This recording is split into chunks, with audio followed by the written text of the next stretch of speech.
right, everybody. Dr. Andy Woods here with another installment of Pastor's Point of View. Today is February the 4th, 2022. I'm back with my friend, colleague, fellow elder, Associate Pastor Dr. Jim McGowan. And Brother Jim, the last time we were together on this show, we were working our way through this prophecy update outline. Yes.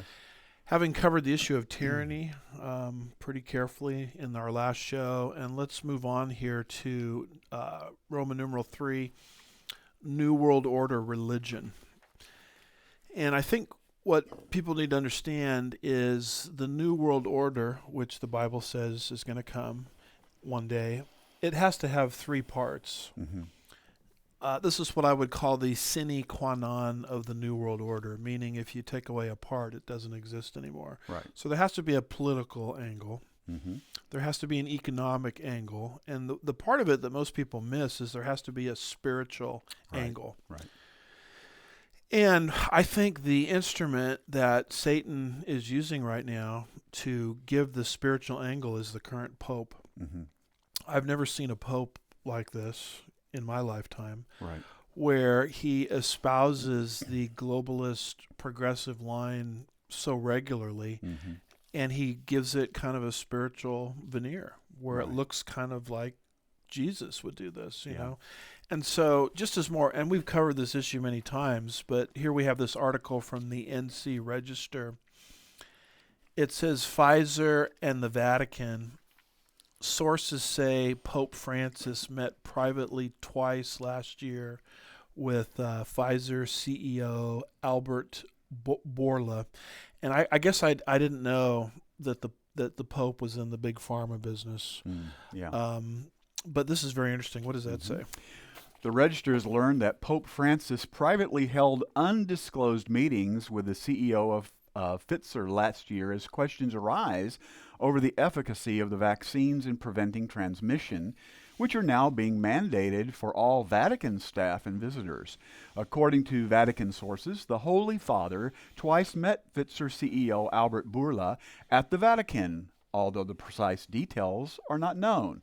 Unlike most papal private audiences, these meetings were not announced by the Holy See press office, which did not respond to repeated requests to confirm the meetings. Bourla's meetings with the Pope would not be the first such unannounced papal encounter in recent years. In November 2019, shortly before the COVID-19 health emergency began, the Pope privately received Melinda Gates. Whoops. The meeting, well known in the Vatican, was not announced and has never been officially acknowledged. Last May, Bourla took part in an online Vatican health conference titled Unite to Prevent and Unite to Cure.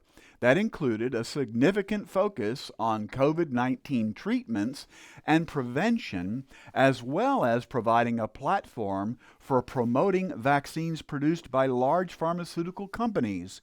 Other speakers at the meeting, co-hosted by the Pontifical Council for Culture, included Stephanie Bancel, the CEO of Moderna, another large anti-COVID-19 vaccine producer. Dr. Anthony Fauci, President Joe Biden's chief medical officer, and Dr. Francis Collins, then director of the U.S. National Institute of Health. So it's just a very eye-opening article to understand the political nature of this Pope. Yeah. I mean, he's hanging out with Big Pharma, Mm-hmm. Pfizer CEO. Now we got to throw Melinda Gates into the equation. Right. And by the way, she met with him, according to the article, just before the current outbreak. Mm-hmm. Interesting timing there. Yeah. And But it was never officially acknowledged, right? yeah, never officially acknowledged. That's interesting. And then it talks about other speakers, Stephanie Bancel. Of course, Fauci is in the mix. Mm-hmm. Collins. So this is, and by the way, this business about Holy Father, every time I read that, it bothers me Mm-hmm. because Jesus himself said, call no man Father. He did say that. Yeah, I think wonder if that's- he's read that. I think it's in Matthew 5 or Matthew 6 in the Sermon on the Mount. But what people need to understand is this is all of these meetings, it's designed to bring in the religious leg of the New World Order. Right. And the current pope is, as the vicar of Christ on the earth, allegedly, basically is providing this spiritual veneer for all of these globalist things that they want to do. Would you add anything to that? Well, you're seeing this linking of arms, aren't you? Here. They all seem to be on the exact same page. Yeah, that's what it looks like to me. Well, let's move on to our next category here, and this has to do with all nations against Israel. And I don't say this with any glee at all. I say it with sadness. Yeah. You're watching even the late great United States of America, turn against Israel, Right. which is something that we always said would happen. And when it happens, it'll spell the national demise of America. That's right. But prophecy predicts this, and there's a couple of passages in Zechariah that predict this. Notice Zechariah 12, verse 3. Zechariah chapter 12, verse 3, reading again for the New American Standard 95 update. It will come about in that day that I will make Jerusalem a heavy stone for all the peoples. All who lift it will be severely injured, and all the nations of the earth will be gathered against it. See, people often ask, is America mentioned in Bible prophecy? And my usual answer is no. But I think I might have to revise that because I think America is mentioned right here. It's a nation. She's one of the all that turns against Israel. That's right. And Zechariah, under the guidance of the Holy Spirit, repeats the same thing in a couple chapters later, chapter 14, verse 2. Zechariah 14:2, for I will gather all the nations against Jerusalem to battle, and the city will be captured, the houses plundered, the women ravished, and half of the city exiled, but the rest of the people will not be cut off from the city. So, one of the great questions in prophecy is, how is it that America, a faithful ally to Israel, would eventually fit this pattern? Right. And I think you're seeing it happen before our very eyes with the current administration. Yeah. And so we move here to this Jerusalem Post article dated January 18th, 2022, and the title of it is U.S. informs Israel it no longer supports the East Med pipeline to Europe. Washington informed Athens that they no longer support the East Med project earlier this month. So it's interesting that the only pipelines that seem to get nixed are our own pipeline, the Keystone Pipeline, and Israel's pipeline. We've reported in prior shows how the Biden administration is in favor of Putin getting his pipeline. Yeah. But, what does that article say? The U.S. no longer supports the proposed East Med natural gas pipeline from Israel to Europe. The Biden administration has informed Israel, Greece, and Cyprus in recent weeks. The reversal of position from that of the Trump administration was first reported in Greece earlier this month. Former U.S. Secretary of State Mike Pompeo and former Energy Secretary Dan Brouillette expressed U.S. support for the pipeline when they were in office. The East Med pipeline, meant to transfer natural gas from Israeli waters to Europe via Greece and Cyprus, was announced in 2016, and several agreements have been signed between the three countries on the subject. The three states aimed to complete the $6 billion project by 2025, but no financing has been secured for it. Turkish President Recep Tayyip Erdogan took the opportunity of the U.S. withdrawing its support to say, quoting, if Israeli gas would be brought to Europe, it could only be done through Turkey. Is there any hope for now? We can sit and talk about the conditions. Turkish state media channel TRT last week aired a documentary opposing the East Med pipeline titled The Pipe Dream, which includes footage of State Department Senior Advisor for Energy Security Amos Hochstein discussing the matter before he was appointed to his current position. So this is very interesting because the article talks about the reversal of a position from that of the Trump administration. Yes. This is a new policy opposing them on this East Med pipeline. You know, if Trump were in office, we would still be supporting them, Right. Israel, that is, Right. in this endeavor. And this is why elections have consequences. Absolutely. And I don't even think that this last go-round was a fair election, No. an honest election. We've been on record, saying that. And when you understand this, you understand why they had to get Trump out of the way. Right. I mean, he was basically an obstruction on so many fronts to what they wanted to do. Yes. These globalists against Israel, right down to opposing Israel's East Med pipeline. And the article goes on and it says now the current administration on this issue is siding with Turkey. Mm-hmm. Now here's our Gog-Magog chart, or map, I should say. And we've long argued that Meshach, Tubal, Gomer, and Togarmah, all in modern-day Turkey, is going to be one of the key invaders Right. and players in this end-time invasion.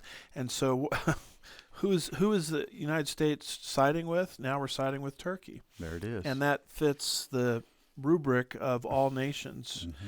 And so the United States is gradually getting itself on the wrong side of God Right. by doing all of these things. Would you Yes. add anything to that? Well, I've said this before. It's almost like they're going and reading the Bible and saying, let's do exactly what God said we're going to do. Yeah, it's stunning. So that's a logical and natural transition into Roman numeral 5 here, which is the Gog-Magog update. We talked about Turkey a few minutes ago, but notice this map with Rosh circled. Rosh, or Russia, is one of the invaders. Mm-hmm. And you'll notice the second map with Persia circled. Persia, or Iran, is one of the invaders. And people might wonder, why we think Rosh is Russia and Persia is Iran. Well, notice what Gesenius said all the way back in 1847 concerning Rosh, mentioned in Ezekiel 38. All right. He says in his Hebrew and Chaldee lexicon that this is a proper name of a northern nation mentioned with Tubal and Meshach, undoubtedly the Russians, who are mentioned by the Byzantine writers of the 10th century under the name the Rosh, dwelling to the north of Taurus, as dwelling on the river Ra, or Volga. Yeah, so now when we quote Gesenius, people need to understand that we're quoting a scholar's scholar. Yes, okay. Indeed. This is an academic source, and this man Gesenius is the father of lexicography, which is the science and art of compiling dictionaries. Yes. In this case, Hebrew and Chaldean, for that matter, dictionaries. So we're not quoting some guy, running his mouth. Right. Yeah. And beyond that, he made this statement in 1847. The communist revolution hadn't happened yet. Right. That didn't happen until 1917.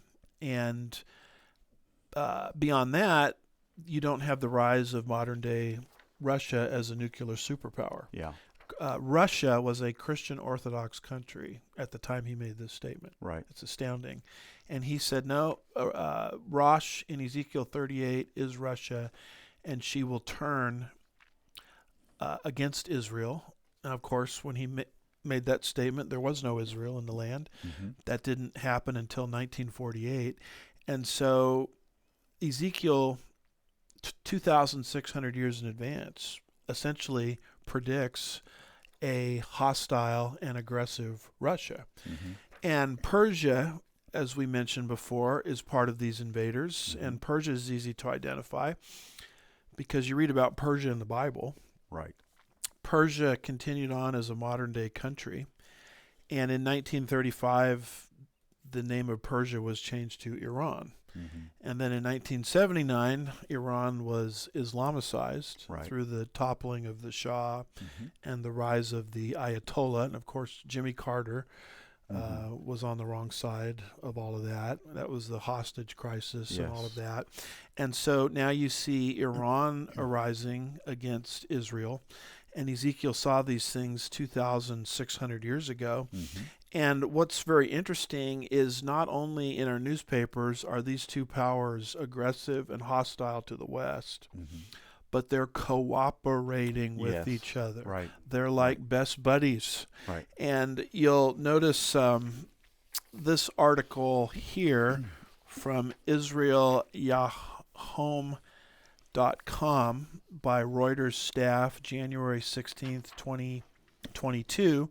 Again, I'm reading these dates not to bore everybody with dates of articles, just trying to show you that these are all articles that are brand new. Last This week. is like hot off the press. So report Putin, that's Russia, to host Iranian president in Moscow next week. Mm-hmm.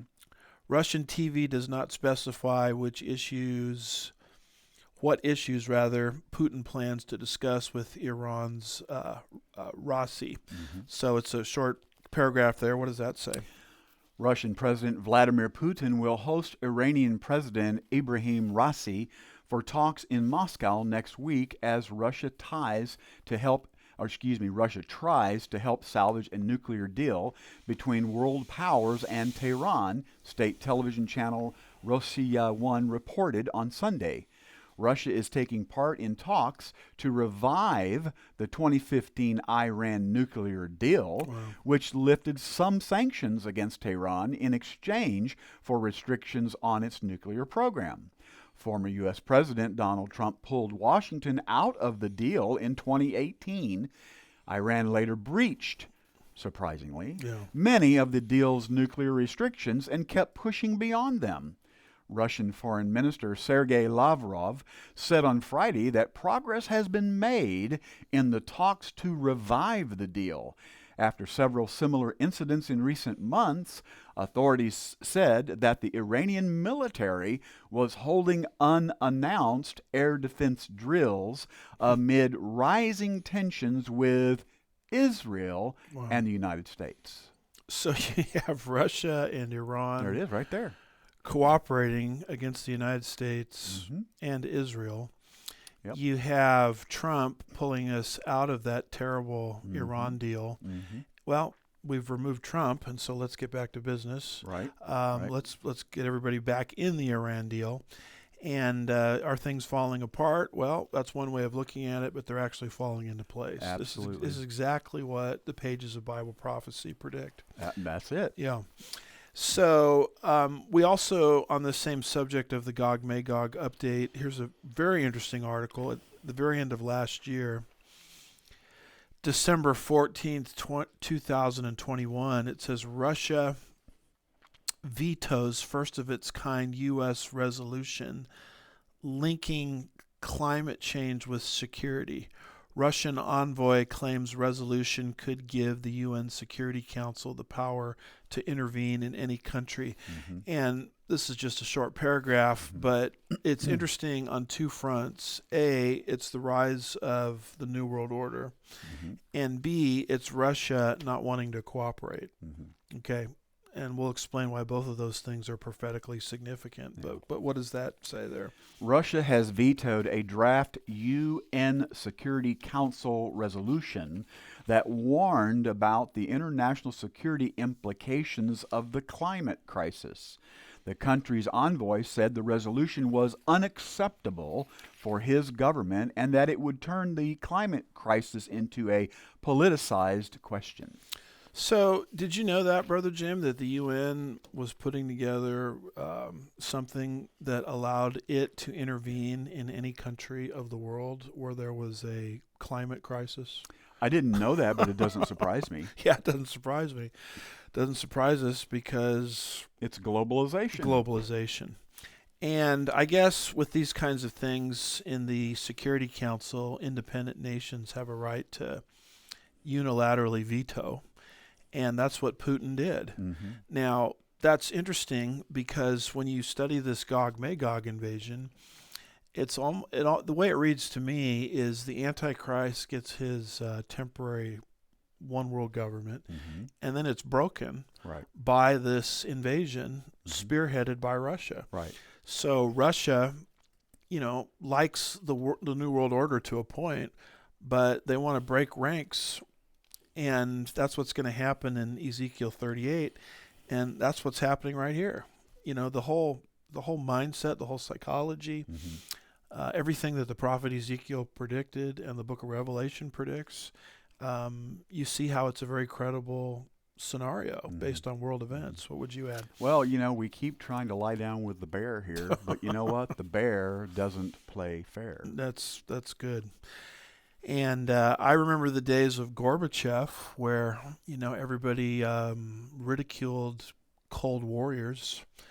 I remember sitting in political science classes as a undergraduate student, basically being made fun of Mm-hmm.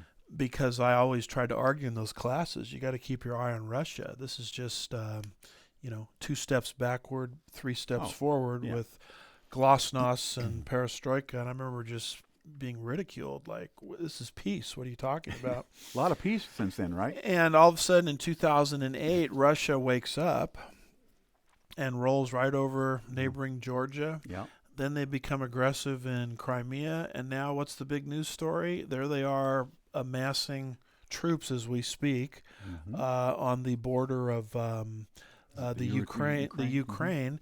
And so Russia is aggressive again.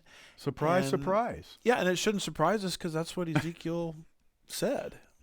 Well, they're just fulfilling, what they wanted to do all along anyway, right? They want world domination. Yeah. I'm talking about Russia. Sure. And follow us on our Sunday school lesson on this that we started, 9:45 to 10:45 a.m. every Sunday morning Central here at Sugarland Bible Church. We're walking through verse by verse those pivotal chapters. That's right. Ezekiel 36 Very good through 39. So certainly, Brother Jim, the West would step up and intervene, wouldn't they? Oh, yes, of course. But unfortunately, what we have is the meltdown of the West because what is dominant is Roman numeral 6 here, cultural Marxism. There are forces at work to destroy the country from within. Yeah. And one, that's Roman numeral 6, and one of the great issues is how are you going to flip Texas? Yeah. Because Texas, if Texas should become blue, God forbid, you will never, ever, ever, ever, ever again see a Republican in the White House. Because in the Electoral College, which is how we elect our presidents, Texas contains a vast amount of electoral votes. They had the same issue with California. I grew up in California. Most people don't remember this. California used to be a red state. Yeah. Ronald Reagan was governor of California. Richard Nixon came from California. George H.W. Bush carried California against Michael Dukakis in 1988. Yeah. And they flipped it. It's now the bluest of the blue. It's one-party rule. Yeah. And how did they do that? They did it through illegal immigration.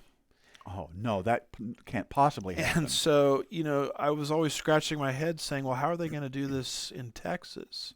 Because what they did in California, they want to do in Texas. Of course. It's a working game plan for them. Oh, absolutely right. Yeah.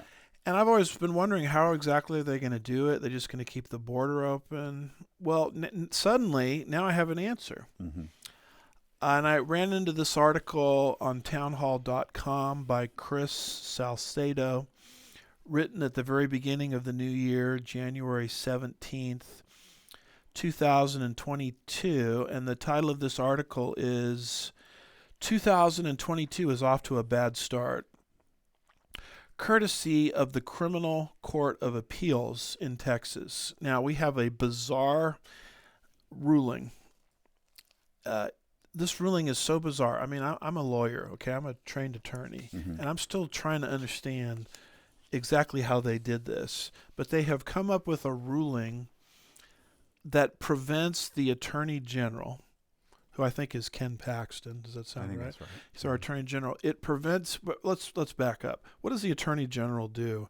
Well, he enforces the laws of the state. Mm-hmm. Well, we now have a ruling coming out of the state of Texas, which takes the Attorney General's hands on the issue of voter fraud Mm-hmm. and handcuffs them. Mm-hmm. Well, then who's going to enforce the voter fraud laws? Oh, we'll just leave that to the district attorneys Oh boy. of who? San Antonio, Yeah. Houston, Mm-hmm. the big cities, Mm-hmm. many of whom are left of the left, Mm-hmm. some of whom I would argue are probably financed by George Soros. Mhm. There's a lot on how George Soros has worked behind the scenes Right. to influence the various district attorneys of these different localities. Mm-hmm. And when voter fraud happens in the state of Texas, Ken Paxton, a conservative, won't be allowed to enforce the laws.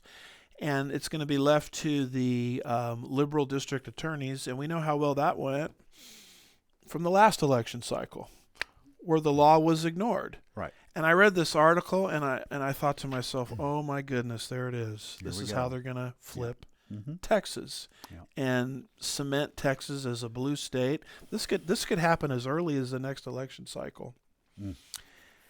And God if help that us. happens from a human perspective, the United States, any hope that it has of recovering from this socialistic direction that we're moving in will be gone in a Yeah, heartbeat. That's true. And this is the kind of shenanigans they pulled in California, and they're doing it here in Texas. This is a little longer of an article than we like to quote, but it's important that we get this down. So help us with that. All right. Well, again, more good news on my birthday. Here we go. I'm sorry. Texas is one of only 2 states with a bifurcated court system.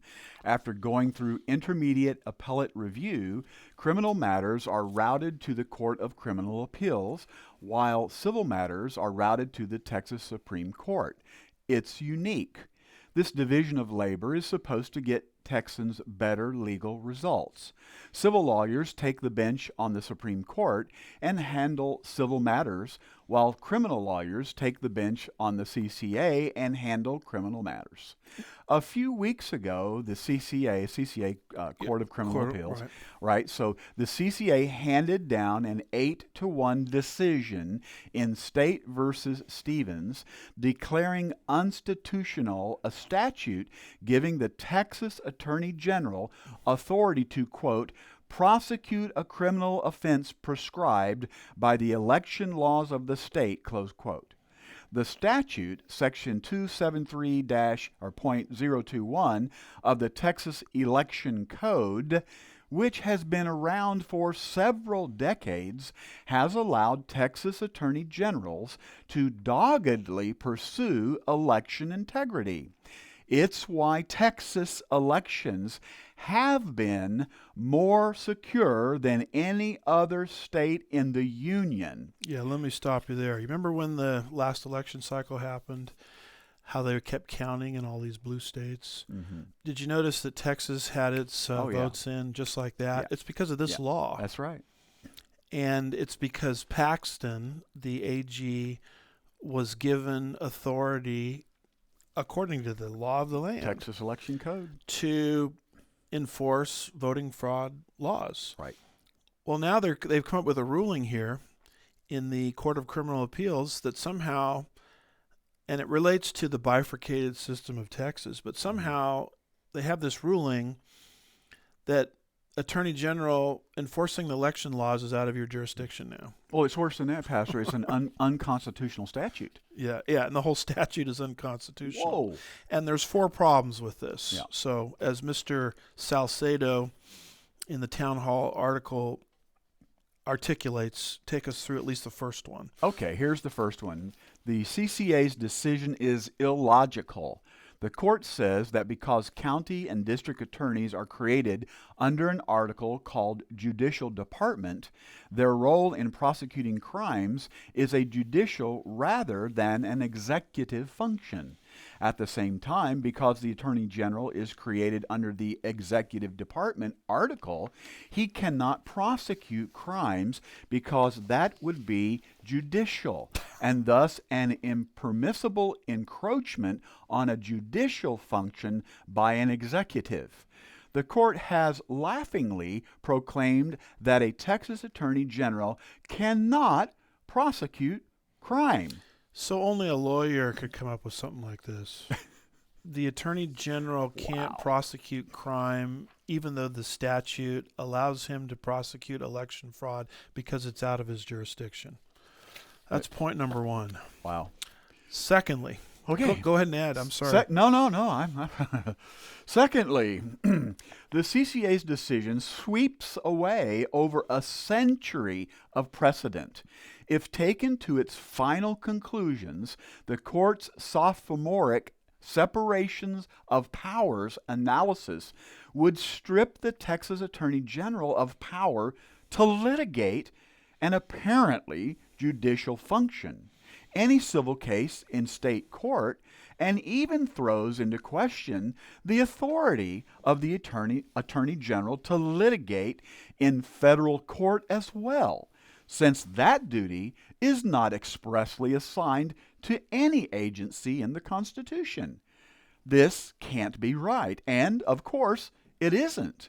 Not under 120 years of Texas Supreme Court common law. So they just took 120 years of how things normally work and just threw it out.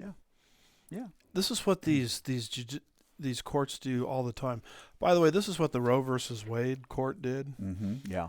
I mean, having state laws on the books protecting the unborn, that's as old as colonial America. Mm-hmm. And the court woke up one day in 1972, 1973, and through the stroke of a pen, everything from colonial America to 1972, 1973 was stripped away. Yeah. That's what's happening here. And used a contrived court case to do that too, didn't they? Exactly. Number three, what's the third problem? All right. Thirdly, the CCA's decision thwarts the will of the people of Texas as expressed through the legislature. The Texas Constitution directs the Attorney General to, quote, perform such other duties as may be required by law, close quote. In enacting Section 273.021 of the Election Code, the legislature several decades ago gave another such duty to the Attorney General, and that was prosecute criminal offenses proscribed by the election laws of this state. But the activist CCA shoves the people and their representatives improperly legislating from the bench by striking that constitutional provision from the books. So, number three, they came up with a ruling here that goes against the will of the people. Mm-hmm. Because it's the people that elected the legislators, I should say, that gave us the Texas law that's been in place for 120 years. Yeah. These people, folks, they could care less what you think. They really could. They have their agenda, and they want to do all this stuff under the dark of night when nobody's looking, as we'll see in just a second, because they know better. Yeah. And so the people of Texas right now, and it's not just the people of Texas, it's the whole country. Right. Because if you flip Texas, you flip the country. Mm-hmm. The whole country is being handcuffed because of an out-of-control CCA, Criminal Court of Appeal decision that most people don't know anything about. Mm-hmm. In fact, have you heard of any news outlets that has covered this? No, I haven't. The only outlet I've heard cover this is my friend Brandon House over at Frank's Speech. I became aware of this because he interviewed Paxton, and I was stunned, and it took me to this Salcedo article, and I couldn't believe what I was reading. And then there's a fourth and final problem, and what's that? Finally, worst of all, folks, that wasn't bad enough. So worst of all, the CCA's decision is dangerous by stripping the Attorney General of his rightful power to criminally prosecute violations of Texas's election laws, the court instead vests that authority exclusively with county and district attorneys. Said another way, deep blue government attorneys in deep blue cities and counties now have all the power to ignore our election laws, as some of them did in the 2020 election, using the China virus as an excuse. No checks, no balances. Just socialist Democrats allowing election law violations to run rampant in their jurisdictions, courtesy of the alleged Criminal Court of Appeals. In that same vein, this ruling also jeopardizes the Election Integrity Protection Act of 2021, which relies heavily on the Attorney General's involvement in pursuing fraud cases.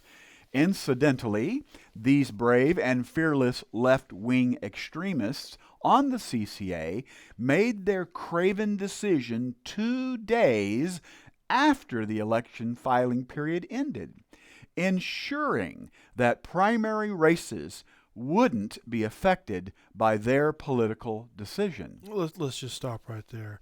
So they made this decision 2 days after the election filing period ended, ensuring that the current primaries coming up wouldn't be affected, so nobody's going to notice what's going to happen. Yeah, under the table. Under the table. And this needs to be emphasized here. Deep blue government attorneys in deep blue cities and counties now have all of the power to ignore our election laws, as some of them did in the 2020 election, using the China virus as an excuse. Now, you got to understand what happened in the last election cycle. The left did not have to get control of the entire state. What they had to get control of is the more populous cities. Of course, yeah. And so all of the election results are coming in about 10 o'clock. Trump carries Michigan, for example. Oh, wait a minute. Oops. The jury's still out. There's more votes coming in, and like 99% of them, incidentally, to 100% probably, maybe higher than 100%, come in blue. Yeah. And it relates to trucks, showing up in the wee hours of the morning. And the poll watchers are told to go somewhere else because we have this virus, and everybody's screaming, not fair, not fair, not fair, and you can't do anything about it because that's a blue municipality. Right. And those that are supposed to be enforcing the law just act like nothing's wrong. This is the problem of transferring the authority to prosecute election laws to municipalities. Exactly. Because what you're going to see in the next cycle is the exact same thing happening. Hey, Texas is red. Oh, wait a minute. Houston hasn't come in yet. Let's hold off. San Antonio hasn't come in yet. Let's hold off. And then all of a sudden, in the wee hours of the morning, all the shenanigans start to happen. And don't you think, Pastor, that they're going to be emboldened to do that from their success in the previous election? Of course. And here's a poll worker. He just pulled up on camera a big box of ballots from under the table. Gosh, here comes some suspicious-looking unmarked vehicles and trucks. I mean, I'm laughing, folks, but I'm crying on the inside. Yeah. And all of a sudden, Texas flips blue. Well, where are the district attorneys to enforce these laws? Well, those are George Soros district attorneys that are basically influenced to look the other way. Right. Well, where's Ken Paxton? Why doesn't he enforce the election laws? Well, this CCA ruling has tied his hands. Yeah. And I don't think this is going to be a gradual thing that's going to happen. I think you're going to see this in the next election cycle. Well, that's what I was just saying. Yeah. They're going to be emboldened. This is just, it's going to go crazy. Yes. And boy. And by the way, we can do all this. We can have the poll watchers out of the room because of the virus. Yes. So As Yogi Berra said, it's deja vu all over Right. again. This is what kind of disturbs me about folks on the right. We're going to take everything back in 2 years. Mm-hmm. Well, to me, it's like being married to a congenital adulterer. Mm. If they committed adultery once, why would you think they wouldn't do it again and again and again? Sure. These people cheated. We know exactly how they cheated. Mhm. It worked. Yeah. Why wouldn't they keep cheating? And that's why you have to have the Attorney General, not these bought and paid for DAs. Mm-hmm. You have to have the Attorney General enforcing the election laws. That's why Texas ran what I would consider to be a clean election and an efficient election Right. when all of these other states couldn't do it Right. because of the power of the Attorney General. Well, that power has just been taken away. Yeah. Yeah. Where do we leave off there, Brother Supporters. Jim? Yeah, let's read that. Supporters of the decision will be quick to point out that the CCA is comprised entirely of Republicans. But, as any political watcher knows, it's hard for anyone with a D in front of their name to get elected in Texas. Stealth left-wingers have been running in Texas election for years. Don't forget, it was a Republican appointee, Chief Justice John Roberts, who rewrote Obamacare from the bench, declaring it to be a tax, even after Obama lawyers spent 2 years in court saying that it wasn't a tax.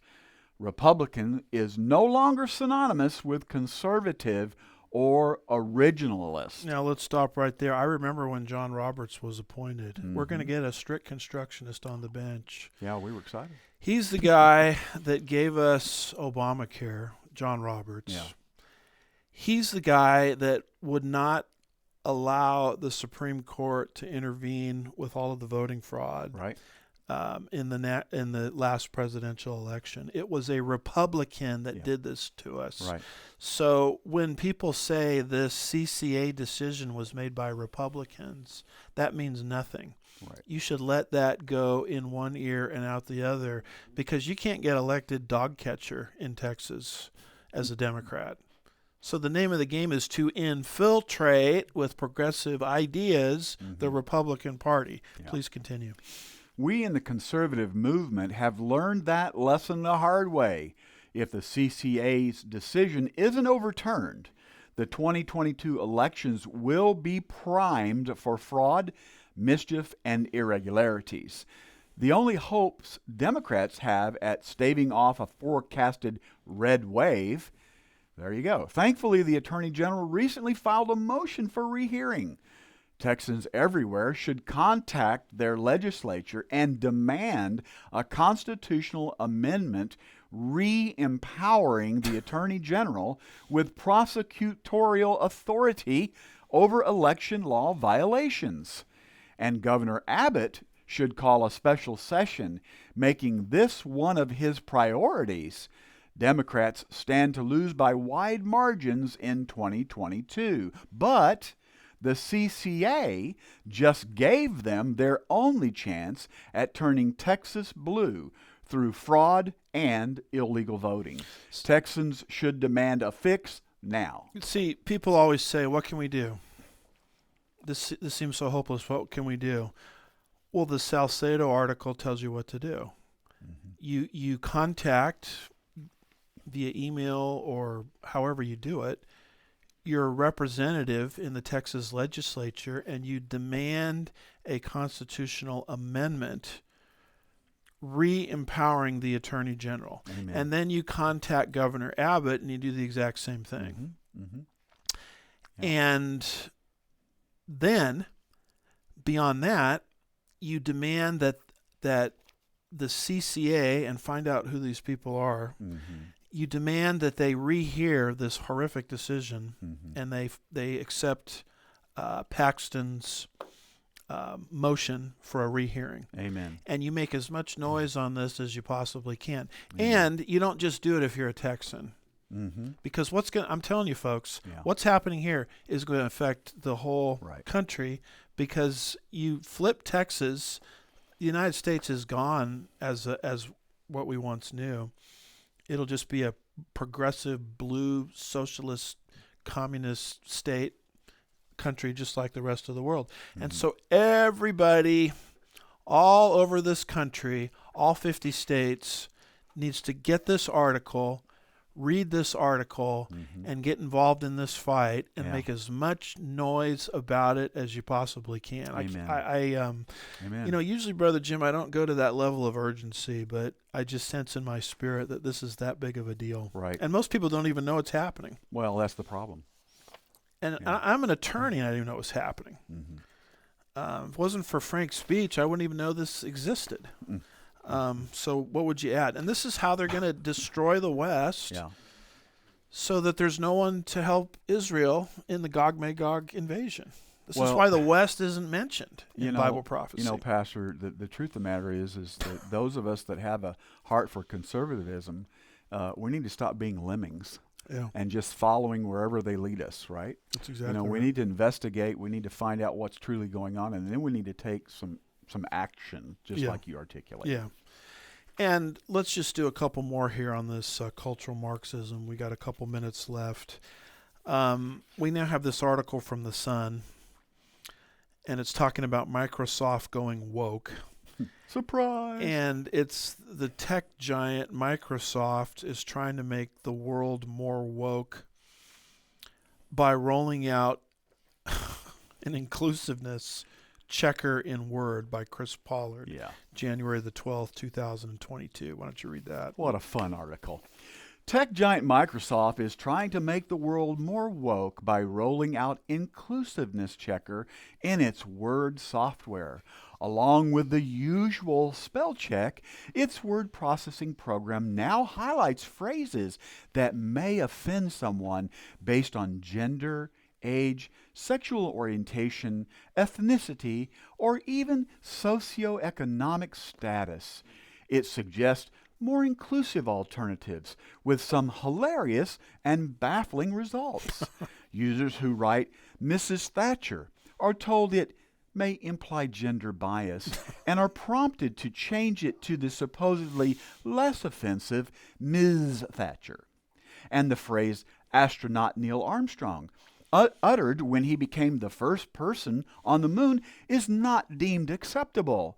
Rather than one giant leap for mankind, he should have said humankind or humanity. In the lyrics to Barry Manilow's party favorite Copacabana, Microsoft suggests Lola be referred to as a dancer, performer, or performing artist rather than a showgirl. Postman Pat is not gender neutral, so the system suggests calling him a mail carrier or postal worker.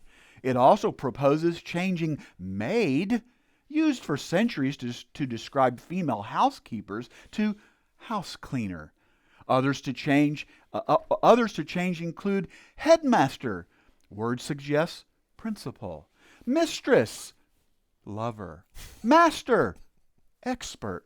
Manpower, workforce. And heroine, hero.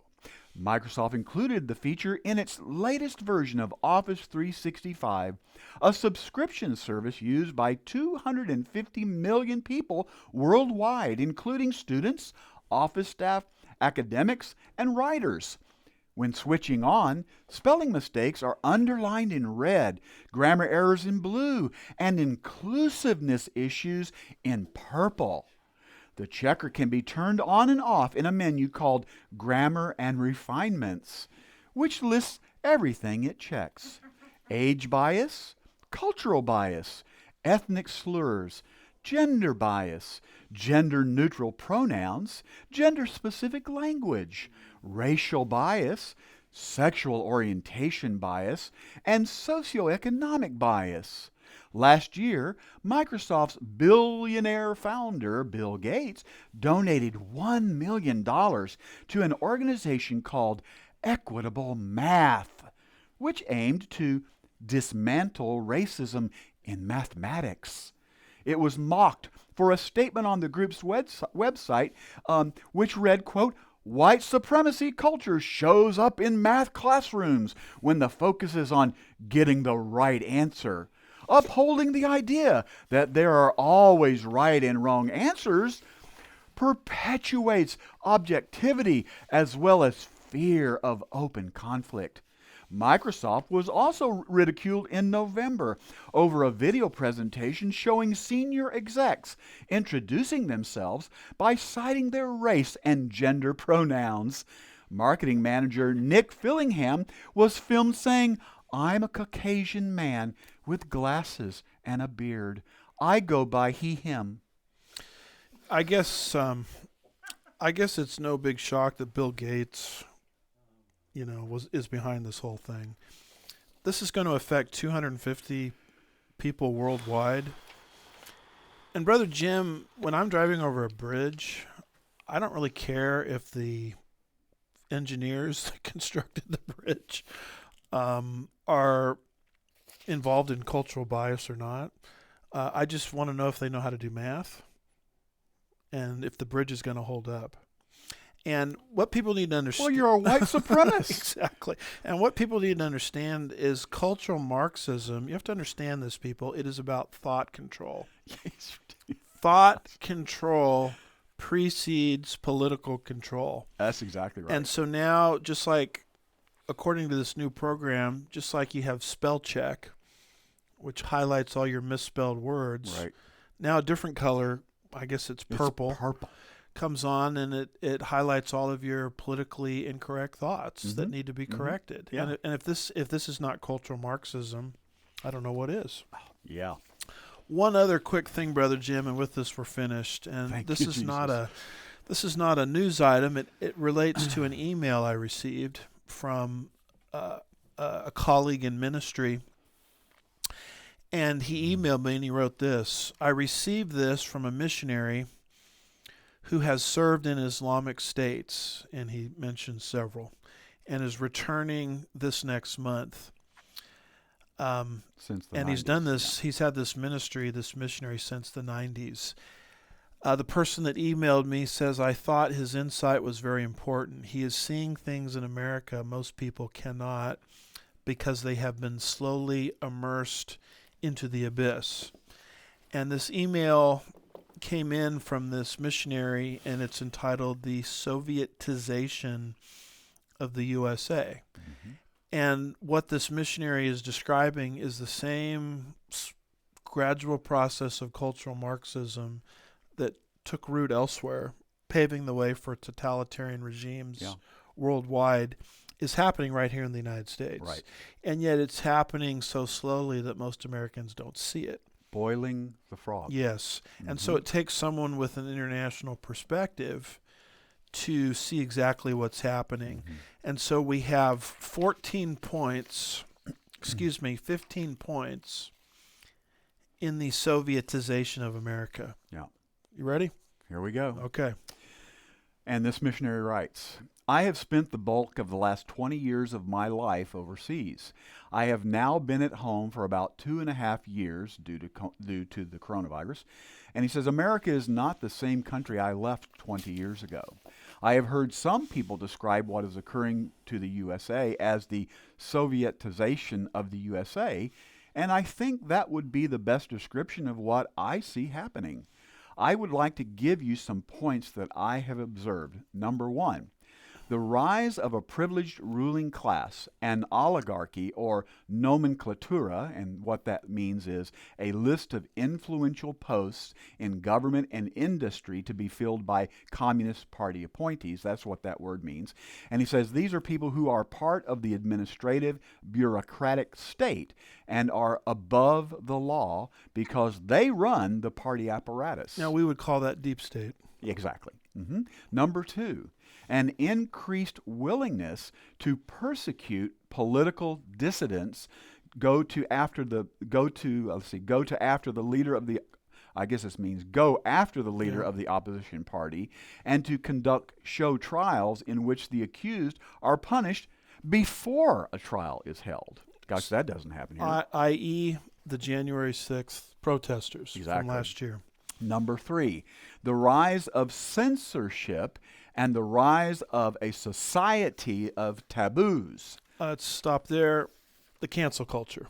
All right, number 4. Number 4, the increased willingness to militarize society to intimidate the populace, such as erecting fencing around the White House and declaring some enemies of the state. All right, so we have a fence. Remember the big fence they Right. built? Right. All the while, they were telling us that walls don't work. Exactly. Correct. Number 5. Number 5, the rise of Soviet-style science or Lysenkoism, and here's what that means. The term has come to be identified as any deliberate distortion of scientific facts or theories for purposes that are deemed politically, religiously, or socially desirable. So he says you see the rise of this in which science can be contorted and warped for desired political and social outcomes. Trust the science. Trust the science. All right. Pandemic. Number 6, the rise of religious persecution. Pretexts are used to dehumanize, organize against, polarize, and discriminate against, and us versus them polarization has arisen. So Hillary Clinton calling the Trump voters a basket of deplorables would be an example of that. Number 7, a rise of disinformation and propaganda that is used to push the party line or narrative or to cover up the crimes of the government. So expert opinion on this whole pandemic issue has been censored by social media. Fauci. Number 8, the rewriting of history to serve an ideological goal. Now, Karl Marx said people that don't know their history are easily persuaded. That's right. Do a man on the street interview with a very young person and ask them what they know about George Washington or Thomas Jefferson. Right. Number 9, an acceptance of lawlessness, whether it is smash and grab crimes, looting, and a general feeling of being unsafe. Translation BLM. Last summer. Number 10, a sexualization of the education system that is reminiscent of the education plan but put in place by George Lukács, who believed the best way to foster communism was to destroy the nuclear family and instill sexual promiscuity education for children at the elementary level. Now, why is it that every show you turn into, it's sexually charged? And why is it that you can't even watch the Super Bowl commercials at halftime anymore without seeing all of this sexually charged imagery? The whole thing is designed to weaken the family because if you destroy the family, you destroy the nation, and you can bring in your totalitarian regime. Yeah, and we've also had articles recently where we talked about how part of this process is coming out and saying that pedophilia is really not deviant. There you go. Number 11, the advent of a commissariat, I can't say that, or Zamplet government system that enforces diversity, equity, inclusion in all of America's major institutions. Like a Microsoft program that points out non-gender inclusive, politically incorrect language. Yes. Number 12, a Lenin-like hatred and destruction of the middle class. An Animal Farm-like stratification of society into elites and serfs. A new aristocracy. In America's case, Marxism is for the rich, being pushed by coastal elites who are manipulating minorities. So who has gotten hurt because of this crisis, this pandemic? Is it Bezos and Gates? No, they've gotten richer. They were already rich. They're richer. Who's been decimated? The middle class, the mom and pops. Yeah. And gee, if I decide I want to go to the most expensive restaurant in the world, during the mandated maxing and pandemic, I can do that Without my mask on. I don't have to have my mask, right? If you're part of the inner circle. Yeah. Number 13, the replacement of critical thinking and classical liberalism with indoctrination, the death of an open society with free ideas. So we have an educational system that promotes lifelong learners. Yeah. Now, Yeah. what about thinkers? They don't talk about producing thinkers. They talk about producing learners. Right. Big difference. Mm-hmm. Number 14, the lowering of standards to agree with political orthodoxy. So take a stand politically today from the conservative angle and see how you're treated by social media, by your own employer in some cases, etc. Yep. And number 15, the utilization of gray zone tactics by China and other adversaries against the United States of America. Examples could include the shutting of the Houston Chinese consulate, which was used to target BLM Antifa protesters with targeted videos on how to organize riots via data collected from TikTok.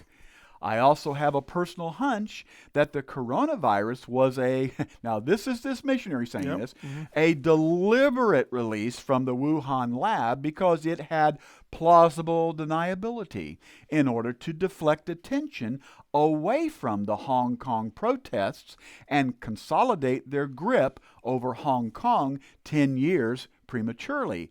While the world was distracted, the three parts of a good magic act are the pledge, the turn, and the prestige. Yeah. So, and finally, well, it's like a magician. You don't watch what he's doing with this hand. no. You watch what he's doing with the other Right. hand while you're distracted with this hand. Right. And then those are the 15 points. And then we have a quick conclusion. All right, the conclusion, this missionary says, I write these things not to encourage you to seek a political solution. Wow.